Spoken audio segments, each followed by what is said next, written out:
धरती को नमन करता हूँ। यहाँ कर्मभूमि भाई रामचंद्र वर्मा जी की है, मैं उनको भी नमन करता हूँ, जहाँ से क्रांति की ज्वाला निकली है। अब फिलहाल विश्वकर्मा और सियाराम मास्टर साहब भी ये अग्नि पंथ के वीर योद्धा थे, मैं इनको भी नमन करता हूँ। मित्रों, महामना रामचंद्र वर्मा दुनिया में सबसे बड़े दार्शनिक थे। भारत में ही नहीं, पूरी दुनिया में सबसे बड़े दार्शनिक थे। इसलिए उन्होंने क्रांति की परिभाषा दी। इनके पहले क्रांति समझा जाता था मारकाट, पूरी क्रांति, कट्ठा पलट, इसको क्रांति समझा जाता था। लेकिन वर्मा जी ने कहा कि क्रांति नहीं हो सकती है। मानव जीवन के पूर्व निर्धारित मूल्यों को समाप्त करके मानव जीवन के नए मूल्यों का निर्धारण करना ही क्रांति है। देश में, पूरे हिंदुस्तान में ब्राह्मणवाद फैला हुआ है। ब्राह्मणवाद को समाप्त करके जब तक मानववाद की स्थापना नहीं होगी तब तक क्रांति नहीं हो सकती है। देश से लुटेरों का राज खत्म करके जब तक यहाँ से खलेरों का राज नहीं कायम होता भारत देश में, तब तक क्रांति नहीं हो सकती है। तो वर्मा जी क्रांति के प्रोधा थे, संपूर्ण क्रांति चाहते थे। सामाजिक क्षेत्र में, आर्थिक क्षेत्र में, सांस्कृतिक क्षेत्र में और राजनीतिक क्षेत्र में वर्मा जी को पहचानने वाले आज भी भारत में बहुत ही कम है। जो लोग सफेद कुर्ता पैजामा पहन लिए, MLA, MP, minister, chief minister और प्रधानमंत्री बन गए, वो अपनी दुकान चला रहे हैं, देश की सेवा नहीं कर रहे हैं, समाज की सेवा नहीं कर रहे हैं, कलेरों की सेवा नहीं कर रहे हैं। बाबा साहब डॉक्टर B.R. अम्बेडकर दुनिया के सबसे बड़े विद्वान थे। उन्होंने जैसा संविधान भारत के लिए लिखा है, पूरी दुनिया में कहीं जैसा संविधान नहीं है। आज हम उनको नमन करते हैं। लेकिन बाबा साहब के नाम पर पार्टियां बनाकर, मिशन छोड़कर लूटने का काम किया और मैं कहना चाहता हूँ इनका मिशन दफना दिया और कुर्सी उनका मिशन हो गया, इनका व्यवसाय हो गया, इनकी फैक्ट्री हो गई। ये जितने व्यवसायी लोग हैं, चाहे जो है, मैं नाम सबका नहीं लेना चाहता हूँ। आज आरक्षण के लोगों को कमतर रखा जाता है, इनकी संख्या कमतर रखी जाती है। मैं कहना चाहता हूँ बिहार ले लीजिए, उत्तर प्रदेश ले लीजिए, ऐसा पूरे देश में कहीं नहीं है। ये आरक्षण शोषित समाज दल की देन है, महामना रामचंद्र वर्मा की देन है, अमर शहीद जगदेव बाबू की क्रांति की देन है। उन्होंने जो संघर्ष किया और वो दान दिए गए, वो अमर हो गए, शहीद हो गए, उन्हीं के बल पर आज उत्तर प्रदेश से लेकर बिहार तक ब्राह्मणवादी लोग सत्ता में आने के लिए बहुत ही मेहनत खुशामद करते रहते हैं। मैं मित्रों कहना चाहता हूँ, आरक्षण के लोगों ने 1968 में वर्मा जी ने आरक्षण की स्थापना की। सबसे पहले उन्होंने बाबा साहब के नाम को चेतना दिवस के रूप में मनाने, 14 अप्रैल चेतना दिवस के रूप में मनाने के लिए उन्होंने संकल्प लिया। चेतना दिवस ही नहीं, उसको उन्होंने कहा ये जो है संस्कारों के रूप में हम मनाएंगे। जैसे लोग ब्राह्मणवादी होली, दिवाली वगैरह वगैरह मनाते हैं, हम इस तरह से चेतना दिवस मनाएंगे। मित्रों, मैं कहना चाहता हूँ आज पूरी दुनिया में सबसे महान व्यक्ति महामना बुद्ध हुए। बुद्ध का मुकाबला कोई दुनिया में नहीं है। आज उनका धर्म बहुत धर्म दुनिया में फैला हुआ है। यहाँ के लोग विदेशों में जाते हैं तो अम्बेडकर साहब और महामना बुद्ध का नाम लेकर अपना गौरव ऊंचा करते हैं। मित्रों, मैं कहना चाहता हूँ वही महामना बुद्ध जिन्होंने पूरी दुनिया को मानवता का संदेश दिया, वही महामना बुद्ध को भारत ने, बाबा साहब अम्बेडकर को भारत ने मूर्तियों में खड़ा कर दिया।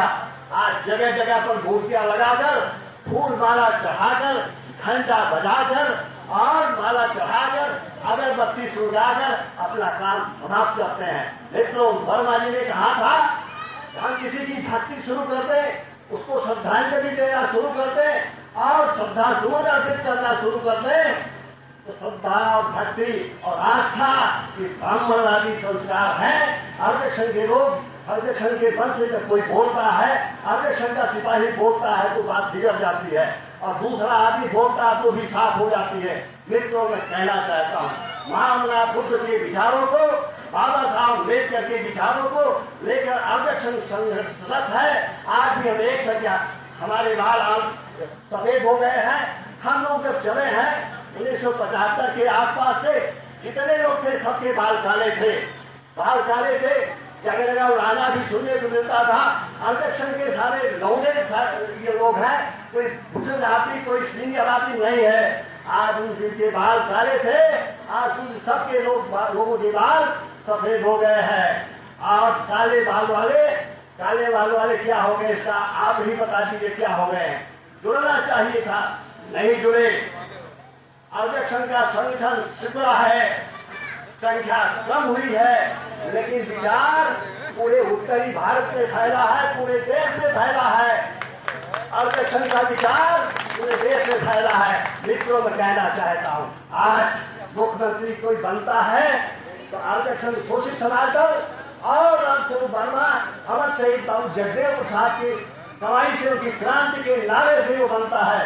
मित्रों, मैं कहना चाहता हूँ, अभी चुनाव हुआ, कीजिए का नारा लगा है भाई साहब, कीजिए का नारा लगा, और बहुत भारी संख्या में लोग हमारे कमेरे इकट्ठा हुए और जीत कर आगे गए।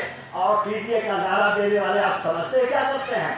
घरों में पुरोहित बुलाते हैं, कथा सुनते हैं, कीर्तन सुनते हैं और हनुमान जी की आरती उतारते हैं। मित्रों, मैं कहना चाहता हूँ कि सारे के सारे लोग अपनी दुकान चला रहे हैं, आपके कल्याण का कोई मतलब नहीं है। आज कोई छेड़ता है, हमको बहुत तकलीफ होती, बहुत कष्ट होता है। आज हम लोग कभी भी जात पात की राजनीति नहीं करते हैं। इतना दिन हो गया, प्रदेश प्रोजेक्ट समिति चल रही है, वर्मा जी बैठे, हम लोग कभी आरक्षण का एक भी सिपाही कभी वहां नहीं जाता है। हम जात की राजनीति नहीं करते हैं मित्रों, लेकिन दिखावा भी नहीं करते हैं। आरक्षण एक प्रैक्टिकल जीवन है, प्रैक्टिकल लाइफ है। आरक्षण में आता कोई आदमी अगर वो आरक्षण के सिद्धांतों को नहीं पालन करता है, दूसरी मीटिंग में छोड़ देता है, और अन्य जगहों पर जो तुलना की जाती है, संख्या हजारों करोड़ लाखों की पहुंचती है, वो सब जय भीम कहेंगे, सड़क पर जय भीम कहेंगे, नमो बुद्धाय कहेंगे। नमो बुद्धाय और जय भीम कहने वालों को मैं खुद कहता हूँ आपके घरों उसी मन से आप अम्बेडकर जयंती मनाओगे और उसी मन से दुर्गा पूजा करोगे। ये भीम और महामना बुद्ध है तो ये विचारों के खिलाफ है और उनको दफन करने का काम आप करते हैं। दोस्तों, मैं ज्यादा विस्तार में नहीं जाना चाहता हूँ। आरक्षण की आवश्यकता क्यों है? आज राष्ट्रपति द्रौपदी मुर्मू केदारनाथ मंदिर में जाती हैं, सीढ़ियों के ऊपर चढ़ने नहीं दिया जाता है। देश का प्रथम नागरिक और उसको सीढ़ियों से ऊपर चढ़ने नहीं दिया जाता है। राष्ट्रपति कोई विद्रोह नहीं होता है, कोई नेता नहीं बोलता है, समाज कोई व्यक्ति नहीं बोलता है, मुर्मू ही नहीं बोलती हैं। और इनके पहले जो राष्ट्रपति रहे हैं हमारे, बहुत ही विद्वान लोग थे। ये राजस्थान में ब्रह्मा और हनुमान के मंदिर पर दर्शन करने जाते हैं, पूजा करने जाते हैं, सीढ़ियों से उतार दिए जाते हैं, वहां पूजा करके चले आते हैं। देश में कोई प्रक्रिया नहीं होती है, कोई प्रक्रिया नहीं होती है। इसलिए आरक्षण के लोगों की आवश्यकता है। आरक्षण के लोगों की आवश्यकता इसलिए है, देश का प्रधान नागरिक, राष्ट्रपति, प्रधानमंत्री, मुख्यमंत्री, ये सारे के सारे लोग इस बात को नहीं कह पाते हैं।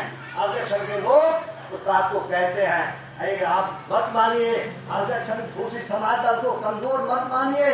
ये बिहार से चलता है, लखनऊ पहुंचता है और पूरे उत्तर भारत में फैलता है, पूरे देश में फैलता है। ये पीडीए किसी बात की कमाई नहीं है। इस घोषित क्रांति का दिगो दस्ता है तो उसी की कमाई है। आज ये लोगों की इकट्ठा होता है। मित्रों, मैं ज्यादा विस्तार में नहीं जाना चाहता हूँ, लेकिन हमारी संख्या कम क्यों है? हम भी पूजा पाठ करने भाषण यहाँ कुछ और करें, घर पर आचरण कुछ और करें और सबको जोड़े, जात के नाम पर, बरादरी के नाम पर, सारे लोगों के नाम पर सभी इकट्ठा हो जाएंगे और क्रांतिकारी आदमी, विचारों पर चलने वाला आदमी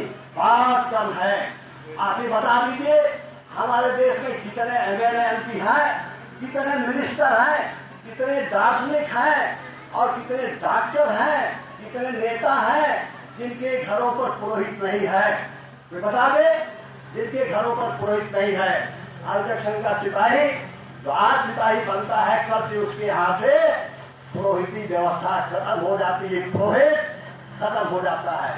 मित्रों, ज्यादा विस्तार में नहीं लाना चाहता हूँ। प्रैक्टिकल लाइफ है और प्रैक्टिकल लाइफ तो नहीं चलेगा, आरक्षण में नहीं चल सकता है। हम जात पात की राजनीति नहीं करते हैं, लेकिन विचार इतना हमारा फैला है, उन्हीं के विचारों के बल पर आज लाखों की भीड़ लोग करके वो आधी अधूरी बात करके देते हैं पीडीए का नारा। अभी उनको कुर्सी मिल जाए तो टीडीए का नारा लगा दें, ठाकुर बाबा और अन्य, तो उनको कुर्सी चाहिए।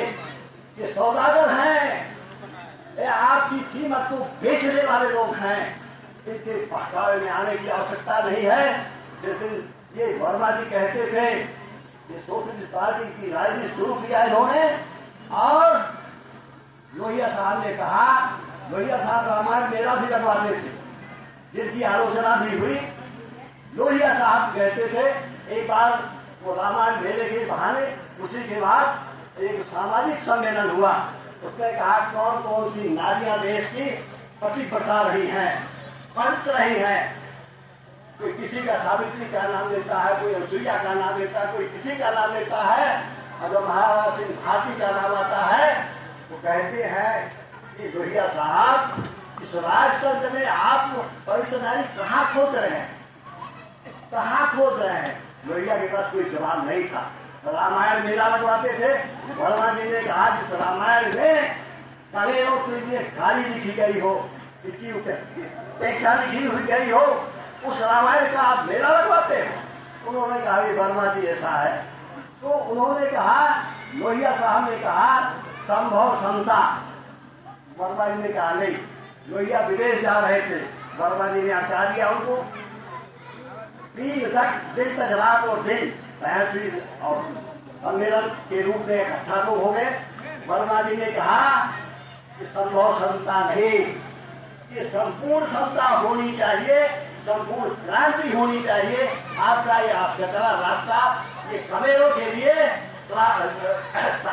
अभिशाप है, नहीं चलना चाहिए। और हार गए लोहिया साहब। उन्होंने कहा वर्मा जी आप ही कुछ लिखो, पढ़ो, कुछ आगे करो, लेकिन उसी में लोहिया साहब मर गए और सब ऐसी की तैसी हो गई। वर्मा जी ने एक नया रास्ता दिया, इस रास्ते में जितने लोग चले, आज भी मैं बताऊं, हमारे लोग, मैं प्रदेश अध्यक्ष था, हमारे आधे दर्जन लोग जिलाध्यक्ष थे, वो पार्टी बदल दिए, चले गए उसमें बहुजन समाज पार्टी में।